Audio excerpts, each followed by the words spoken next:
All right, everybody, the 11th installment of this series is now underway.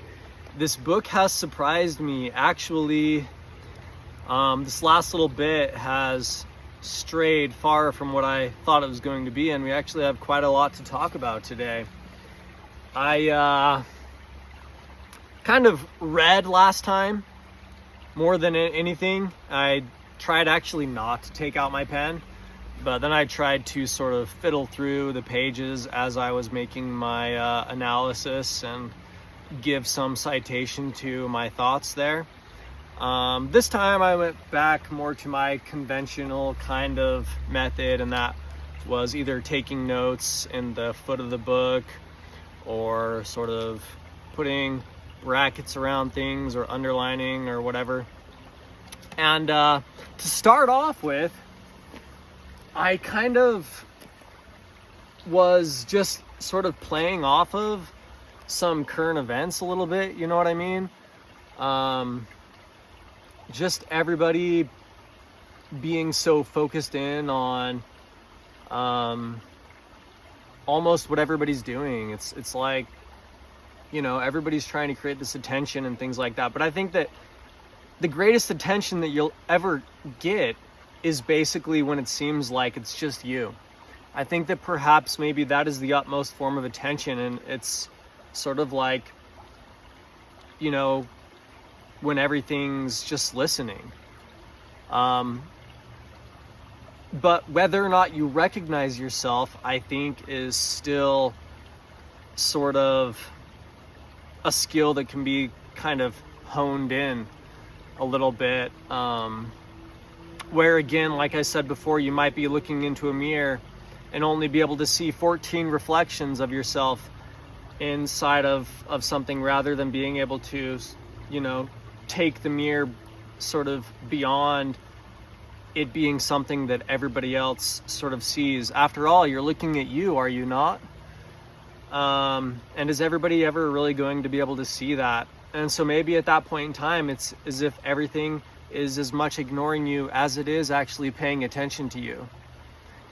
And I tried to basically encompass all of those things, you know, and still with some local hostility to basic current events kind of thing, right? And this whole idea that, you know, I think that after the dust has settled, it's pretty easy to sort of, you know, pick a side kind of thing. And I think that almost the time for being able to say something is sort of past.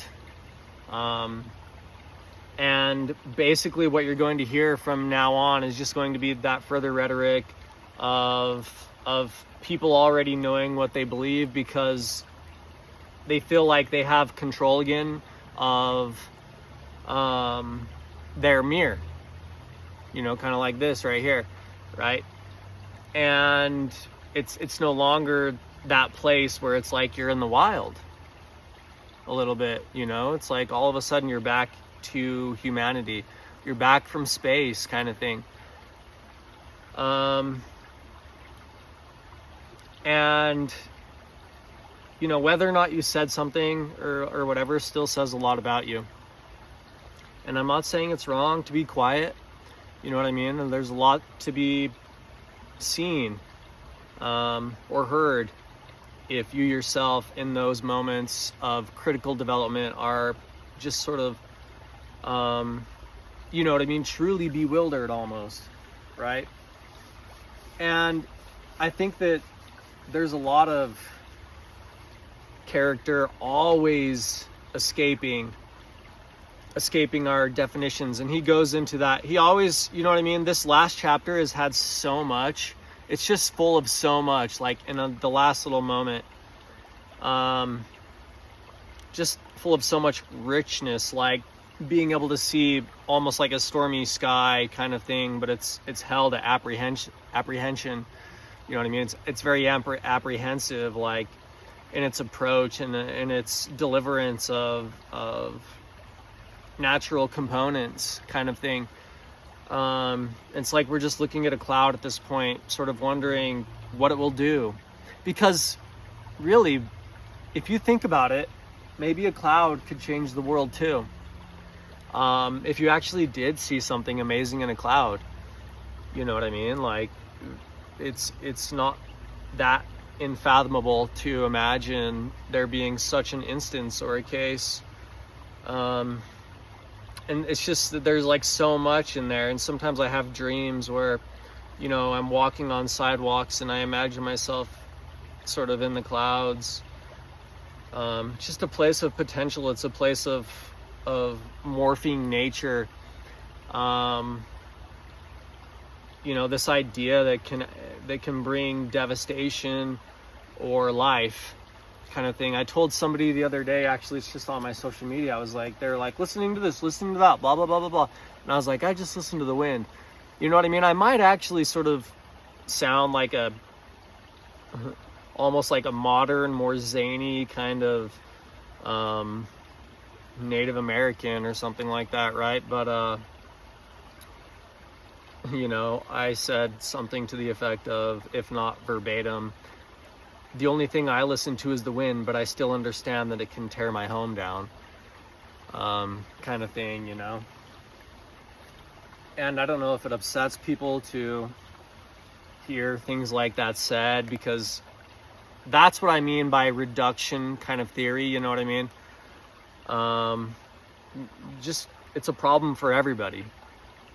You know, like, why don't you just reduce the problem to a state in which everybody's at the mercy of something, so to say. And I think at that moment you can really sort of maybe understand where your attention should be, and if you really have control of what you're paying attention to. Maybe sometimes it should be yourself, maybe sometimes it should be some far off distant point, you know. Should be a memory, maybe, or a dream, if all things relate and all things matter. Last night I had a dream that I was going and picking up my business cards from this business that I actually just got them made from.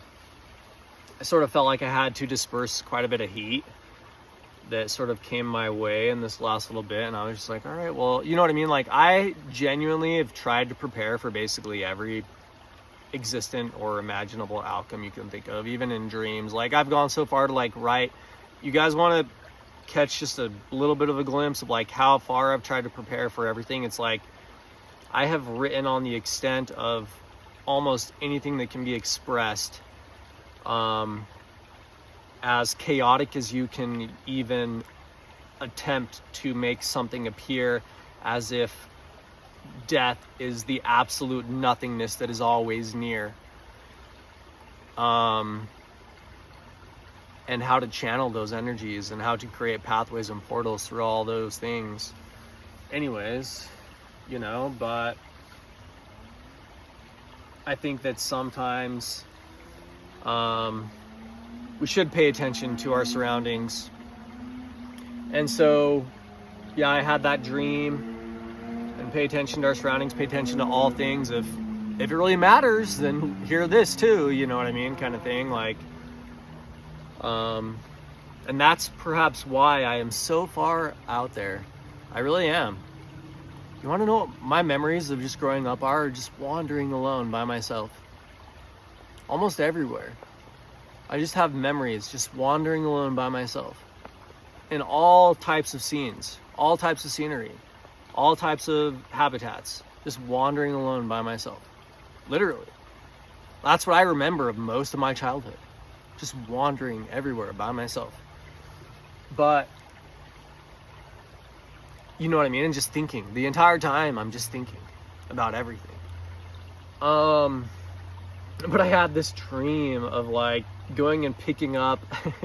It was so funny. It had like, it had such a taste for like what business really is, and like this character of like business kind of thing. It was like, I picked up my business cards, right? and they had them in all these duffel bags, and they're like, it was so funny. They like made such a deal out of it, like such a big deal out of it. And it was like, they were like, they handed me like a carpenter's knife, or you know what I mean? If you don't know what that is, it's like basically just a kind of like a switchblade, but it has a razor blade that comes out of it. Usually you use your thumb to push it or extend it out or whatever, but they like handed me one of these, and they're like, do you know how to use these? And I was like, yeah, I've like done construction my whole life, basically. And I was like, cool. Like, they're like, yeah, we'll give you the honor of like opening it up. And it was like duffel bags full of these cards and like stuff. But there was so like obtuse of objects in there as well. It was like, there was like instant coffee grounds, like crystal, you know what I mean? Like the crystal coffee was like in there, and like tea bags and like all this stuff. And it was just like, it was like I could smell like a very place of just like how business itself is a very shallow thing. But it's like this very shallow and like just almost it's like too open, it's like too exposed, like the nature of public itself, you know what I mean? Like the nature of nature, just all sorts of organs and of elements just exposed and completely like without basically any form of separation of anything. It's just all mixed and mingled. It's like just too open, yeah. And you know, but I kind of have a saying about that I've sort of been expressing in these last couple of weeks. Basically, is just like, because you know what I mean. Everybody always says like beauty is skin deep, but anybody who studies biology knows that. See, you can always there's always the ability to expand on anything, right? Because I'm becoming an owl, but basically the integumentary system is the largest organ of the body. You know what I mean? Like, it's always like, see, but that's like a real nerdy the Revenge of the Nerds moment right there, you know what I mean? Like that's completely a Revenge of the Nerds kind of moment, just like in this non-sarcastic type of, well, did you know or whatever, right? So yeah, like I think everything matters, but I opened all that stuff up, and there was like, they had like 2 dogs. They were there, and they were trying to like jump in my car, and I had like these really interesting like patchwork seats, like upholstery inside my vehicle that I was using. And there was a dog that tried jumping in there, got everything all dirty, like it was like a pure white dog. The other dog was like black, like a white dog and a black dog in my dream. And the black dog was much more like sort of passive, and this white dog was just so full of energy, and just like it was like I'm ready to go somewhere, you know what I mean? Like, where are you taking me, kind of thing. And I like got it out, I got the dog out, and I was like kind of a little bummed that it like got my seats all dirty and got my seats all messy and everything like that, you know. And then it like I was like, okay, I was like, I'm out of here, guys, like, thank you so much, like, this is really cool and stuff like that, you know what I mean? Kind of thing. But that's how I deal with heat. And anyways, I'm gonna just connect and weave together so many things right now, because so like, yeah, I have so many things in preparation that you don't even try to go there. Like, I have so many things in the just waiting to be put out into the open, no matter what comes my way, whether it's money or whether it's anything else. And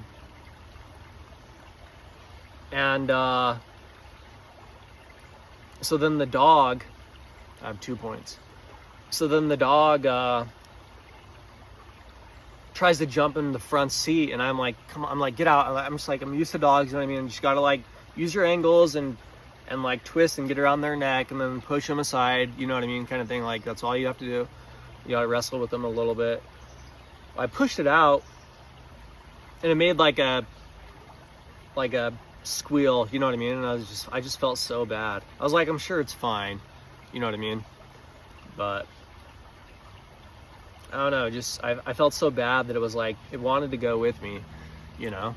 Like this thing just like saw me or something like that, and it really wanted to just like go wherever I was going. Like it really thought I was going somewhere, you know what I mean? It really did. And so I'm gonna connect this with another one of my videos of just like, you know what, like tell things that it's okay that if they're just themselves. Like I don't expect any more of you, like, you know what I mean, of YouTube even, or of anything else that I use in my life. Like it's okay if it's just you know what I mean? And it's okay if this book is a thief kind of thing, and it's okay if my phone you know what I mean, is sort of like a you know, Judas kind of character or something like that. Just, you know what I mean? Like as long as you're just you or whatever, like I'm sure that situationally I'll be able to figure out the mass of anything that has motion around me to determine my own trajectory, you know, so don't worry about it.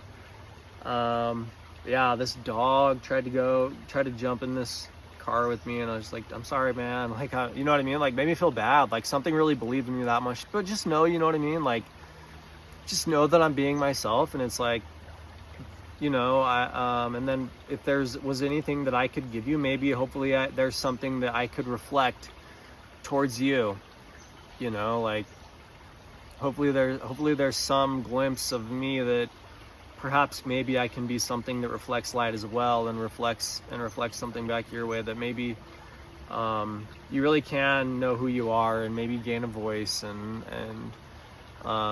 learn how to listen if you don't already know, and things to that extent. But yeah, just kind of going off the notion of paying attention to everything, and another notion of just, you know what I mean, like all I'm really experiencing here is just the line, you know, or whatever. And there's a bunch of people around me this morning when I got here to my spot, and I just started reading. I didn't really care if I couldn't focus on the words, you know what I mean? Like I can sort of put myself in almost like an autopilot kind of mode, where it just sort of allows anything to like just go through me. And I just basically did that. And I just was thinking like the whole time, like, you know, of this idea just of everyone around me, and then I'm just over here just reading, you know what I mean? Like, I just feel like it's something you don't see very much. And I felt like it was almost important for me just to appear a certain way as much as it was for me to understand what was going on. But man, I'll tell you what, this last chapter, it would have been really hard to like ignore the words of this book, okay? Let me just get that out there. Now that we're back into the book, I was like reading this. And it's about this guy in like Japan. He's like talking with this guy about all these leaves and blah blah blah blah and stuff like that. And I was like, what is this? What is a book really about? Like, what is everybody really about? Like, what is everybody really trying to say? Like, is everybody just trying to be like sensitive or innocent? But at the same point in time, it's like you can't really know innocence, you know? And where I actually lean the other way. Like, for anybody who leans towards like love, I actually lean towards contention. That's just me. I don't like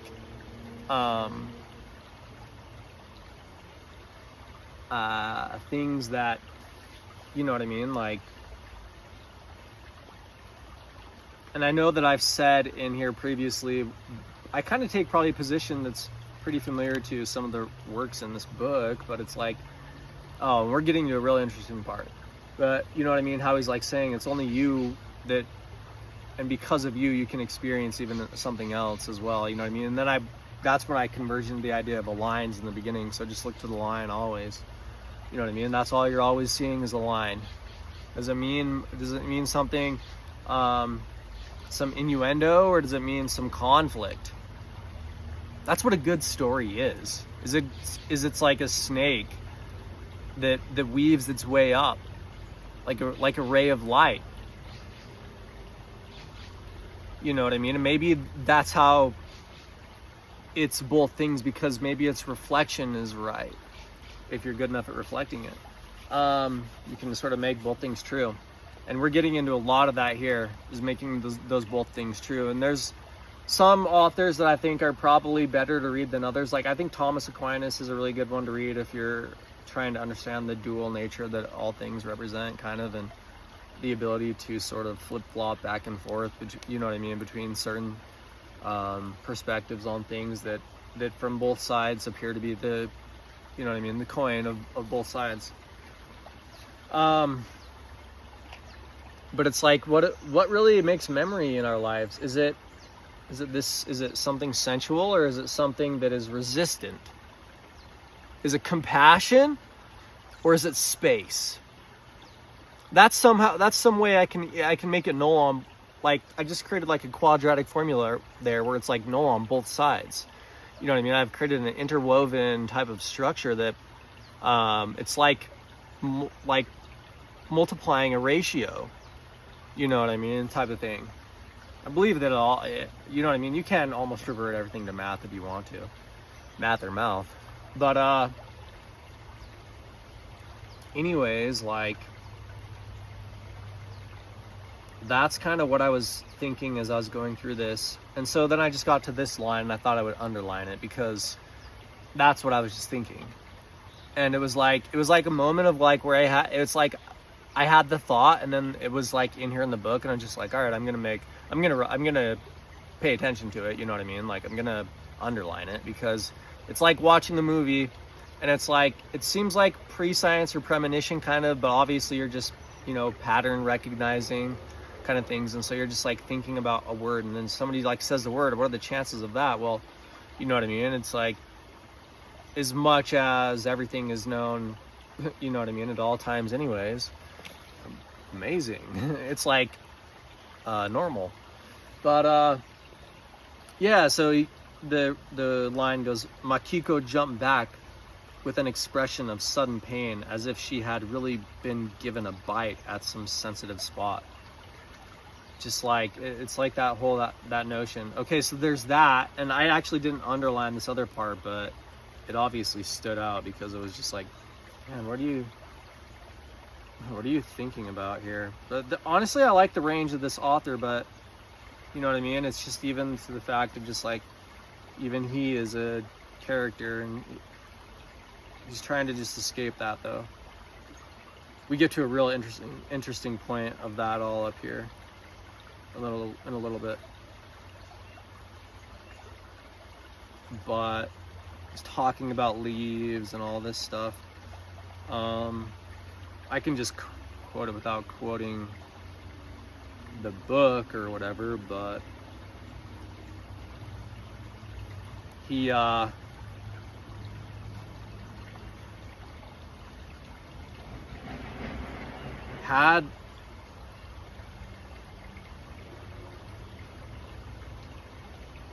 them like rub up against him. All right. And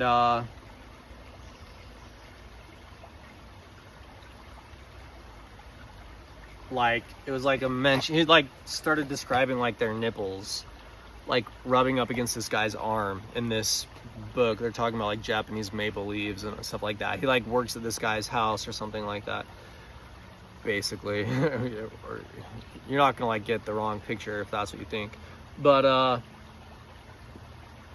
like the mother and daughter were like squeezing past him or something, and their nipples like rubbed up against his arm, and it was like a very like a nipple really is like a very, they almost like are sticky, you know what I mean? It's just like the weird, the way the skin is, it's almost like they grip kind of thing, like nails is what I think of like nipples are. It's like if I had to make some topological type of analysis about nipples, it's like they're like hard, they're like tack nails, you know what I mean?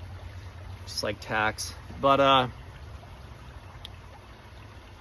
so he ends up banging the wife of the dude he's like working for. It's like super sexual or whatever. Just totally starts, just they start going to town. They're like in the tatami mat room or whatever, and she like starts making love to him. But then he like sees figures, like the daughters like notices it through like their paper thin walls, because they have like those paper walls or whatever, and like the guy, her husband, noticed it too, but no one did anything. They just sat there and watched it, because I guess this lady just does this with a lot of guys. It like goes on to sort of explain, like she just basically, he was just like, the father knew that it was like, this was just another, like it was like some guy that was just like, you know what, that's like, if I have to respect that part of her if she's ever gonna like respect me or something like that. But see, you know what I mean? Like, I'll be straight with you. Like, that's why I don't ever lean towards any love type of relationships in my life, because I feel they're also disingenuous. It's like, love is such a possessive kind of thing, but at the same point in time, it can never like just accept its fate almost of just like being one thing, you know, or something like that. I'd rather just lean towards like texture, you know what I mean? Everything is friction, kind of thing, right? And that's what I enjoy feeling more than anything anyways. It's just like a moment of just like overcoming, you know what I mean? Like just being like, when I say like the truth never gives up, it's just like no one can really figure me out, you know what I mean? Like I don't want, and it's like, honestly, if anyone comes into my life at like any point in time, it's like whatever you considered I was doing at like some point in time that you thought was like a gotcha moment, it's like you didn't know like the other 99% of stuff I was doing in that exact same situation where it was like I was like doing something different, because I do. But anyways, I loved the sensory information of this part, so I kind of put brackets around it. You fasten your seatbelt. The plane is landing. To fly is the opposite of traveling. You cross a gap in space. You vanish into the void. You accept not being in any place for a duration that is itself a kind of void in time. Then you reappear in a place and in a moment with no relation to where and the when in which you vanished. Meanwhile, what do? How do you occupy this absence of yourself from the world and of the world from you? You read. You do not raise your eyes from the book between one airport and the other, because beyond the page there is the void, the anonymity of stopovers, of the metallic uterus that contains you and nourishes you, of the passing crowd, always different and always the same. You might as well stick with this other abstraction of travel, accomplished by the anonymous uniformity of typographical characters. Here too, it is the evocative power of the names that persuades you that you are flying over something and not nothingness. You realize that it takes considerable heedlessness to entrust yourself to unsure instruments handling with approximation, or perhaps this demonstrates an invincible tendency to passivity, to regression, to infantile dependence. But are you reflecting on the air journey or on reading? So this author actually, he's gonna start attacking us. And this is not the first book that I've had do this. One of the most actually sort of like unapologetic sort of books I've ever read was this book called The Eternal Man, that would just basically tried to screwball like the reader like the entire time through it, and it's just like it's seriously just like but this is, I think, honestly, like he has a good amount of salt here. I like the way that he sort of says that he's different than maybe you, or what he thinks, how he's different from everybody else. I think that he has a good amount of salt, or basically just, you know what I mean, atmosphere or space, which he defines as intrinsic to himself, in the way that he expresses this idea of sort of non-callously like trying to touch a soft spot of somebody who you know, sort of trusts everything almost, you know what I mean? And reading, he's just like, oh, books can be a lot of things, right? Watch out. But my book, you complain, extended with an infant's gesture and unarmed hand toward... Okay, so anyways, what happens is then they're getting off this plane. He's getting off the plane now. The Japanese love novel's over, whatever about maple leaves. And now we're back to this dude. He's getting off the plane, and they like confiscate his book of the Japanese maple leaves. That's why I can't finish it. But my book, you complain, extending with an infant's gesture and unarmed hand toward that authoritative barrier of glistening buttons and weapon muzzles. Confiscated, sir. This book cannot enter Ataguitania. It's a banned book. But how can that be? A book on autumn leaves? Yeah, it's a book on autumn. It's a book on autumn leaves, brother. Right? What gives you the right? Anyways. So then he meets this lady who's like, don't worry. She's like, don't worry, I have the same book or whatever, all this kind of stuff. She's like, I have the book. And she like is like some character that's just like, seems like she knows all the motions of like getting through this place. But this place is obviously like very critical about the information being spread around, and it's whatever. It's like a real sort of North Korea kind of vibey kind of thing, right? Or almost primitive tribe. Primitive tribes are in a lot of ways, I think, very similar. But this isn't it, you say, seeing on the cover an unknown title in the name of another unknown author, Around an Empty Grave by Calixto Bandera. I'm getting into some Spanish stuff here. The book they confiscated was by Icoca. This is like some real east to west and like everything that we hit falling down from north to south type of book here, guys. She says, that's what I've given you. In Ataguitania, books can circulate only with fake dust jackets. She tells us that, but then we read a little bit further here. What were you expecting, Karina says, which is what she tells us her name is. Once the process of falsification is set in motion, it won't stop. We're in a country where everything that can be falsified has been falsified. Paintings in museums, gold ingots, bus tickets, the counter-revolution and the revolution fight with salvos of falsification. The result is that nobody can be sure what is true and what is false. The political police simulate revolutionary actions, and the revolutionaries disguise themselves as policemen. There's just like this whole big thing, and she goes on to say, like, don't worry, like, the police, we have infiltrated the police and like all this other stuff. Like, I'm a revolutionary, like, don't worry about it, and whatever else. But, and then my note down here on the bottom was I put, if 1984 was a decentralized concept. It's like we're moving with the idea of 1984 almost, but it's just with everything. And I told someone earlier today, I was just like, if life plots against itself, you know what I mean? Which is the motion of all things, you know, which is true conspiracy, in a form of divine. It's like if 1984 was decentralized into a form of divine comedy, is basically how I'm like describing the summation of this book here. It was completely something else up until this point, but we've gotten to that point of where it's like getting scary. You know what I mean? It's like too real. Kind of like somebody being too real, and it's just like, am I going to be too real too? Like, you know what I mean? Like, what is that? What does that mean? Like, will I like fizzle off because all I am is a nuclear reaction? Is that what I'm going to be? You know what I mean? Or am I going to radioactively decay for 100 years as a zombie? I don't know. But it's good imagery though. Among the revolutionaries, there are some counter-revolutionary infiltrators who have made us fall into a police ambush, but luckily there are also many revolutionaries who have infiltrated the police, and they have pretended to recognize me as a functionary of this command. As for you, they'll send you to a fake prison, or rather to a real state prison that is, however, controlled not by them, but by us. It's like so funny. And you know, I'm just gonna revert like to real in-depth analysis of anyone trying to actually politicize this into like actual countries or peoples. I'm just gonna actually now refer like the connection of all things to my video that I had made yesterday while I was in the woods on the stream, like just professing innocence of all things. And that's my take on this book as well, if not by any amount of my adhering to that position at all times, but just merely to the proximity of from yesterday to today. So anyways, he ends up sleeping with this chick. Guys, we're not there yet though, but he does. damn, I lost it when they liberated me. I mean, when they arrested me. I thought that was a funny line.